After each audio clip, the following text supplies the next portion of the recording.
እንደምን ቆያችሁ የኤንቢሲ ተመልካቾች። ዛሬ እንግዲህ በሀገራችን አዲስ የኢትዮጵያ የህፃናትና የወጣቶች ቲያትር ማዕከል ክፍት ሆኗል። በማዕከሉ ምን አዲስ ነገሮች ይገኛሉ የሚለው የምናስቃኛችሁ ነው የሚሆነው። ቆይታችሁን ከኛ ጋር አድርጉ። መልካም ጊዜ።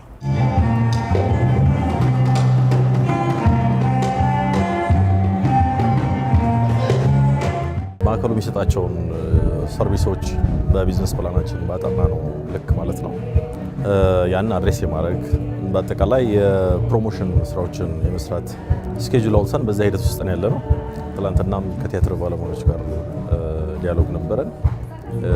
ዛሬ ደግሞ ከተለያዩ ሙያ ማህበሮች ጋር እና እንዲሁም ደግሞ ከብሔራዊ ቲያትር ከመጡ አንጋፋና ወጣት አርቲስቶች ጋር በጋራ በመሆን እንዴት ይህን ተቋም ይህን የተሰጠን ስጦታ እንዴት በሀሳብ እንሙላው፣ እንዴት ኮንተንቶችን ዲቨሎፕ እናርግ፣ እንዴት በጋራ አብረን እንስራ የሚለው ላይ ዲስከስ እያደረግን ነው። በእርግጥ ዲያሎጎቹ እዛው ከመመረቁ በፊት ነበሩ። በአጭር ጊዜ ውስጥ ግን ከብሔራዊ ቲያትርም ጋር ከሌሎች ማህበራት ጋር እንዴት ኮንተንቶችን በጋራ ጆይንትሊ መስራት እንችላለን የሚለው ላይ ኢምፓወር የመደራረግ መረጃ የመለዋወጥ ፖቴንሻሉን የህንፃውን ፖቴንሻል የማሳየት ዲስከሽን ነው የነበረው። በአጠቃላይ የመጡት ባለሙያዎች ፖቴንሻሊ በተቋሙ በጣም ሰርፕራይዝ ሲሆኑ ነበር። እንደ ቲያትር ቤቶች አስተዳደር በእኛ ስራ አራት ተቋማቶች ናቸው ያሉት። ነገር ግን ተቋሙ ከዛም በላይ ነው። ለኢትዮጵያ ኪነ ጥበብ ማሰራራት ትልቅ ፖቴንሻል ያለው ተቋም ስለሆነ ከኛም ሰራተኛ ወጣ ብለን ፕራይቬት ፓርትነሩንም የመንግስት ተቋማትንም እየጠራን የተለያዩ ማህበራትንም እየጠራን አብረን እንስራ የሚል ዲያሎግ እያደረግን ያለን። ከሞላ ጎደል እንዳየሽው እንግዲህ በጣም አርቲስቲክ ሴሽኖች ነበሩት። የዘመናዊ ሙዚቃ አቅርቦት ነበረው። ሚኒ ፐርፎርማንስ ነበር። ታች ላይ የትራዲሽናል ባንድ ፐርፎርማንስ ነበር። ሬርሳሎችን እያየን ነበር። ኮንቴምፖራሪ ሞደርን ዳንስ ነበር። እንግዲህ ተቋሙን ፖቴንሻል የምታሳየው በእነዚህ አርቲስቲክ ነገሮች ናቸውና በጣም ኤክስፖዠሩ ትልቅ ነው። ተሳክቶልናል። መሀል ከተማ ውስጥ እንደዚህ አይነት የቲያትር አዳራሽ፣ ሲኒማ አዳራሾች፣ የተለያዩ የስብሰባ አዳራሾች አንድ ህንፃ ላይ ብዙ ነገሮችን አቅፎ ተገንብቶ ማግኘት መሀል ከተማ ላይ በጣም የሚያስደስት ነገር ነውና ብዙ የባለሙያዎችን ሀሳብ ጭንቀት አቅልሏል ብዬ ነው የማስበው እኔ እንደ ተዋናይ ማለት ነው። በጣም ከፍተኛ ጥቅም ይሰጣል። ምክንያቱም እስከዛሬ ድረስ ህጻናት ቲያትር በጣም ተጨቁኖ የነበረ ቲያትር ቤት ነው። ምክንያቱም ሰፊ ስራ እየሰሩ በጣም አዳራሽ ብዙ ነገር ነው፣ ግን ያን ሁሉ ነገር ተቋቁሞ ብዙ ስራ እየሰሩ ነበር። ይሄ መገማቱ እንኳን ለነሱ ለእኛም በጣም ጥሩ ነው የሆነው ብዬ ነው የማስበው። እኔ ይሄን ያየሁት እንደ አንድ ዝም ብሎ ህንፃ ወይም የቲያትር ቤት የህፃናት ቲያትር ወይም የህፃናት ፊልም ቤት አይደለም። አንድ የእውነተኛ አማራጭ፣ አንድ ትክክለኛ የእውነት አማራጭ። አሁን ብሔራዊ ቲያትር የኛ አንድ ትልቁ እንደ ቲያትር ቤት እንደ አንድ ትልቅ ምርጫ ነው፣ የሚመረጥ ነው፣ ኦፕሽን አይደለም። ያኛው ቢቀር እሱ ጋር እንሄዳለን የሚል ሳይሆን ይሄኛው ልክ በቃ በዛ ሌቭል ትክክለኛ ምርጫ ሊሆን የሚችል ብዙ ነገር የሚሸፍን ተቋም ሆኖ ነው ያገኘሁት።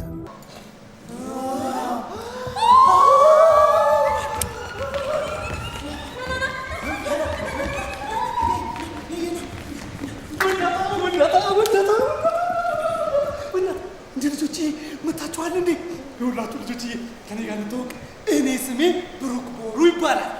ወደ ሴራከን አባታችን በጣም ብዙ ነገር ይዞ ይመጣል ማለት አሁን እንደ አዲስ አበባ ትልቅ ከተማ ናት፣ ግን ብዙ እንደዚህ አይነት ነገሮች አልነበሩም። ቢኖሩም እንኳን እንዲህ በግለሰብ የተቋቋሙ ትንንሽ ቦታዎች ላይ እንዲህ ብዙ ነገር የማታገኝባቸው ናቸው ተገንብተው የምናገኛቸው። ይብል ልጆች ለማዝናናት እንኳን ስንሄድ ብዙ የምትፈልጋቸውን ነገሮች አታገኝም፣ ቦታዎች ውስን ናቸው ምናምን። ግን አንድ ህንፃ ላይ ህፃናትና ወጣቶች ቲያትር፣ የህፃናት ቲያትር አለ፣ ህፃናት መዝናኛ መጫወቻ ቦታዎች አሉ፣ ህፃናት ብዙ ሊያዩዋቸው የሚገቡ ነገሮች አሉ፣ ብዙ ለህፃናት የሚጠቅሙ ነገሮች ያለበት፣ ከእንደገና ደግሞ ለአዋቂዎች ቲያትር የምናሳይበት አዳራሽ አለው። ከእንደገና ደግሞ የህፃናት ሲኒማ የምናሳይባቸው ሲኒማ ቤት አለው። የአዋቂ ፊልሞች የሚታይባቸው ሲኒማ ቤቶች አሉት እና በጣም ብዙ ነገር በአንድ ላይ የምታገኝበት ተቋም ነው። እንደዚህ አይነት ነገር ማግኘት ነገር ስልጣኔ ውስጥ ኪነ ጥበብ ያለው ድርሻ በጣም ትልቅ ነው ማለት ነው። ኪነ ጥበብ ሳብጀክት ማተር ሰው ነው። ሰው ልጅ መስራት፣ ሰው ልጅ አስተሳሰቡ፣ የሞራል ስብዕናው፣ ምክንያታዊነቱ ወይም ክሪቲካል ቲንኪንግ የምንለው እሱን ኦልሬዲ አድሬስ የማድረግ የክሬቲቭ ኢንጌጅመንቱን የማሳደግ ስራ ነው። ስለዚህ አንዱ የኪነ ጥበብ ኮሚትመንት ሰው ከሆነ ዘንዳ ደግሞ ሰዎች ላይ እንደመስራት፣ ወጣቶች ላይ እንደመስራት፣ ህፃናት ላይ እንደመስራት ደግሞ ትልቅ እንደ ተቋም እንደ ግለሰብ የሚያስደስት በጣም ትልቁ ነገር ነውና ይህንን ተቋም በዚህ ደረጃ ለማህበረሰብ አገልግሎት በሚሰጠው ፋይዳ ልክ ትውልድን ከማነጽ አኳያ የሀገር ፍቅርን፣ አብሮነትን፣ ወንድማማችነትን፣ ብሔራዊነትን ኢንተርቴን ከማድረግ አኳያ ያለው ፋይዳ በጣም ብዙ ነውና የነገዋን ኢትዮጵያ በሚገባ በትውልድ ነው መስራት ያለብንና ያንን በመስራት ሂደት ውስጥ ያለው ፋይዳ በጣም ትልቅ ነው። ትውልድን ከማነጽም እንዲሁም ደግሞ ሙያውን ኦልሬዲ ከማሳደግ አኳያም ማለት ነው። ለምሳሌ ወጣቶችና ህጻናት ቲያትር ቤት 4 ኪሎ የነበረው ላይ እንደምታውቂው በኢትዮጵያ ኪነ ጥበብ እድገት ውስጥ አሁን ላይ ያሉ አንጋፋና ወጣት ኪነ ጥበብ ባለሙያዎችን በማፍራት ሂደት ውስጥ ያለው ድርሻ በጣም ትልቅ ነው። ኪነ ጥበብ እኔ እንደማስበው አሁን ለህፃናት ቲያትር ቤት ብቻ ይሆናል ብዬ አላስብም። መሀል ትልቅ ሰፊ እንትን ያለው ሁሉንም የኪነ ጥበብ ባለሙያውን መገናኛ ያደርጋል። የተለያዩ ስቱዲዮችን፣ የተለያዩ ብሬዎችን፣ የተለያዩ በጉብኝቱ በተገኘው ነገር እንደተረዳችሁት ብዙ ነገር አገልግሎት ይሰጣል። ለኪነ ጥበቡ ትልቅ አስተዋጽኦ ያደርጋል ብዬ አስባለሁ። ለምሳሌ የስቱዲዮ ችግር ካለ እዚሁ ይቀረፋል። የስብሰባ አዳራሽ፣ የተለያዩ ነገሮች እንጂ ኪነ ጥበቡ ላይ ትልቅ አሻራ ጥሏል ብዬ ይሄ ቦታ ለልጆች ስፔሻሊ እንትኖች በጣም እጅግ ተመራጭ የሆነ ነገር ነው ያለው። ሌላው ምንድነው አሁን ብዙ ጊዜ እንደ አለማደግ ሆኖ እንደ የኛ ችግር ሆኖ ብዙ የልጆች ኢንተርቴይንመንቶች የልጆች ነገሮች የተሰሩት በግል ነው። እሱ በሚፈልገው ወይ ሌላ ሀገር ሄዶ ባየው ሌሎች ሀገር ላይ ያለውን ተሞክሮ ይዞ መጥተው ነውና በመንግስት ሌቭል በመንግስት ደረጃ ይሄንን አቅዶ ባጀት መድቦ ሰርቶ ለልጆች አማራጭ ወይም የተመረጠ ምርጫ የሆነ ነገርን መስራት በጣም ቀላል ነገር አይደለም እና ልጆች ይመጣሉ። አሁን እንደምታየው ይሄ ቦታ ኤግዚቢሽን ማዕከል አይተሽ ከሆነ ለልጆች መጫወቻ ተብለው የሚለዩ ቦታዎች አሉ። ኤግዚቢሽን ማዕከል የልጆች ኮሪደሮች ምናምኖች አሉ።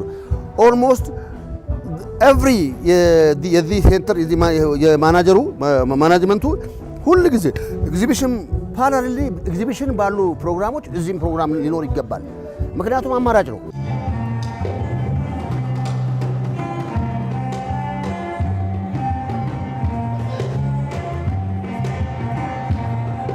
በጣም ብዙ የተሻሉ ነገሮች ያመጣል እና ያው እንደሚታወቀው ቲያትር ቤቶች አሉ፣ ከተማው ላይ ቲያትር ቤቶች አሉ። ግን ይሄኛው ደግሞ ምንድነው ለየት የሚያደርገው ደረጃውን የጠበቀ መድረክ ነው የተሰራው።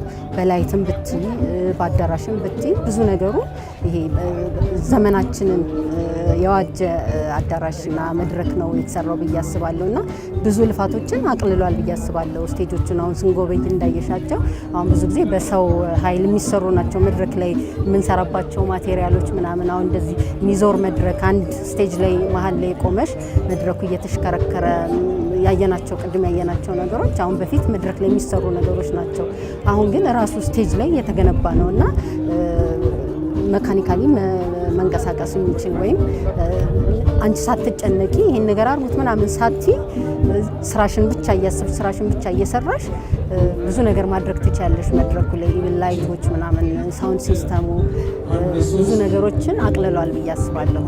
ያ በራሱ በጣም ብዙ ለውጥ ያመጣል ብዬ አስባለሁ ቲያትር ስራ ላይ። በተለይ እንደ ህጻናትና ወጣቶች ብቻ ሳይሆን እንደ ኢትዮጵያ የኪነ ጥበብ ኤግዛምፕላሪ ሆኖ መነሳት የሚችል ነው። ከፕሮጀክቱ ጃይንትነት አኳያ ነው የምነግርሽ ማለት ነው። አንቺም እንዳየሽው ካሜራሽም እንዳስቀረው ተመልካቾችም እንደሚረዱት ማለት ነው። ፖቴንሻሉ በጣም ትልቅ ነው። ለምሳሌ በኢትዮጵያ ዘመነኛ የቲያትርና የፊልም ታሪክ ውስጥ ለኪነ ጥበቡ ኮሚትመንት ወስዶ ኦልሬዲ ፕሮፌሽኑን ለማሳደግ ወይም ዘመኑ የደረሰበትን የቲያትር ወይም የሲኒማ አቀራረብ የሚመጥን ቴክኖሎጂን በውስጡ ያሟላ ለዘመነኛ ሀሳቤ ለኢማጂኔሽን ቅርብ የሆነ ተቋም ከማግኘት አኳያ ያለፉትን 100 ዓመታት ፕሮፌሽኖቹ በዛ ልክ እድሜያቸው ስለሆነ ማለት ነው ስፔስ አልነበራቸውም፣ ተቋም አልነበራቸውም ማለት ነው። እንግዲህ ከለውጡ በኋላ ባለፉት 7 ዓመታት መንግስት ለኪነ ጥበብ በሰጠው አቴንሽን ትልቅ ፖቴንሻል እያየን ነው ማለት ነው። አንዱ ይሄ ስጦታ ነው። ይሄም ስጦታ ብቻ ሳይሆን ደግሞ በየኮሪደር ልማት ውስጥ ከ150 በላይ አምፊቲያትሮች፣ ፕላዛዎች፣ የኪነ ጥበብ ሀቦችን እያየን ነውና ይሄ የሚኖረው ፋይዳ በጣም ብዙ ነው ማለት ነው። እንዴት ብዬ እንደምነግርሽ እኔ እንጃ። አንደኛ የኢትዮጵያን ኪነ ጥበብ ዘመነኛ ያደርገዋል ማለት ነው። ከሞደርን ወርልድ አርት ጋር ኢኩቪለንስ በሆነ መንገድ ኢንተርቴን ማድረግ የሚችል ተቋም ነው። ትልቅ ኃላፊነት የምንወጣበትን መንገድ እንደፈጠረ ነው ብዬ የማስበው እና ይሄ ትልቅ የቤት ስራ ነው። ለሙያተኛውም ትልቅ የቤት ስራ ነው። አቦታ የለንም ምን እንዴት እንስራለን የት የሚለውን ነገር ዛሬ ደግሞ ምን እንስራ የሚል ትልቅ የቤት ስራ ጥሉ ነው። እንኳን በውስጡ ላለ ይቅርና ውጭ ሙያተኛ መጥቶ ትልቅ አገልግሎት ይሰጣል። እንዳጋጣሚ አሁን ደግሞ የመጡልን አመራሮች በጣም ከሰራተኛ ጋር ያላቸው ነገር ምናምን ከበየፊቶቹም እንደዚህ አይደሉም ማለት አይደለም፣ ግን እነዚህ ደግሞ ሞር በቃ ካለው እንትን ቀርበው ስራዎችን የማሰራት ስራዎችን የማሳለጥ ነገር ስላለ ጥሩ ስራ ይሰራል ብዬ አስባለሁ።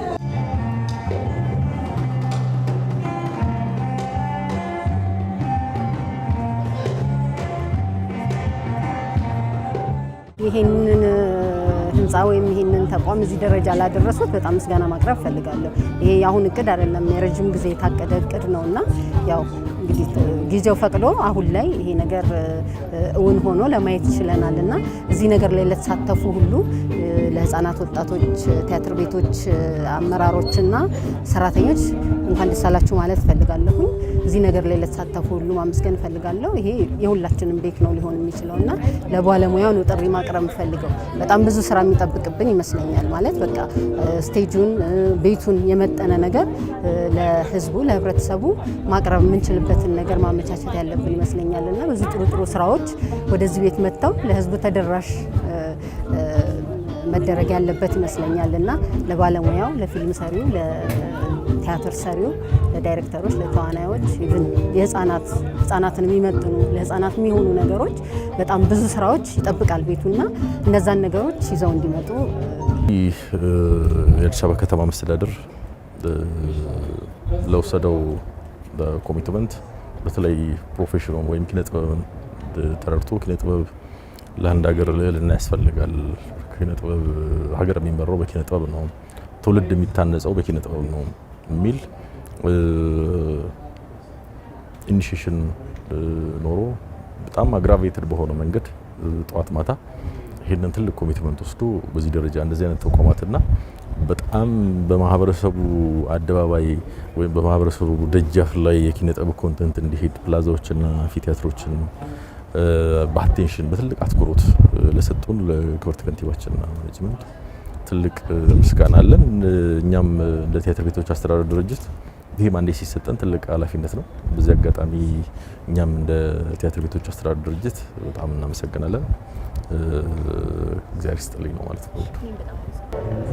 ይሄንን ከመሰረቱ ጀምሮ የነበሩትን መሰረቱ ሲሰራ እናቱ ገብረ ጻዲቅ አጎስ እና አዜብ የተለያዩ ሙያተኞች ልጥቀስ ብዬ ነው። በተረፈ ደግሞ ከንቲባ ጽህፈት ቤት ክቡር ከንቲባችንን፣ ምክትል ጠቅላይ ሚኒስትራችንን እና ሁሉንም አመሰግናል። በተጨማሪ ደግሞ የመጡልን አመራሮች እውነት ልማት ድርጅት ጥሩና ጥሩ አልሚዎች እንደምንሆን ተስፋ አደርጋለሁ። እግዚአብሔር ሀገራችን ሰላም ያድርግልን።